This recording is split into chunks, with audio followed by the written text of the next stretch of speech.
ছোটোবেলা থেকেই ষষ্ঠী নিয়ে খুব একটা এক্সাইটমেন্ট কাজ করতো আমার মধ্যে, কারণ আমাদের বাড়িতে খুব এলাহি আয়োজন করা হতো ষষ্ঠীর। যেহেতু আমার 4 পিসি আর সমস্ত পিসেমশাইরা আসতো আর ভাই বোনেরাও আসতো, তো সেই জন্য কিন্তু প্রতি বছর ওয়েট করে থাকতাম কবে ষষ্ঠী আসবে। তো লাস্ট 2-3 বছর থেকে বাড়িতে ষষ্ঠীতে আর যাওয়া হয় না, কিন্তু আমার মাকে দেখেছি ছোটো থেকেই আমাদের জন্য কিন্তু ষষ্ঠী পুজো করতে।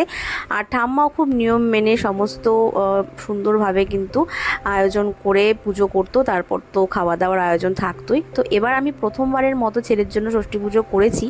তারপর দেখতেই পেলে যে ঘুম থেকে উঠেই কিন্তু আমি স্নান সেরে একদম ভেজা কাপড়ে যা যা নিয়ম রয়েছে সমস্ত কিছু পালন করে তারপর এই যে ঘরে পুজোর আয়োজন করা হয়ে গেছে।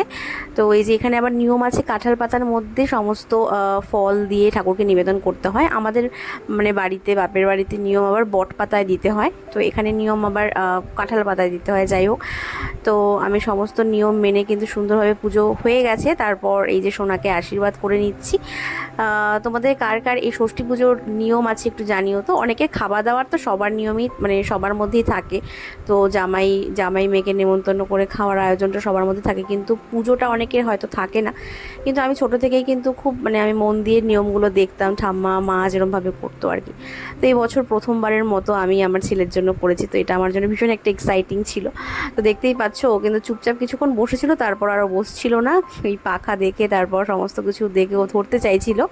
আর নতুন ড্রেস পেয়ে তো খুব খুশি, আর এই নতুন ড্রেস পেয়ে দেখো এদিকে কিন্তু সমস্ত কিছু আমার ফেলে ঠেলে দিচ্ছিল। তো যাই হোক, বাচ্চা মানুষ বুঝতেই পারছো। তো ওকে আশীর্বাদ করার সময় খুব শান্তভাবে বসেছিল।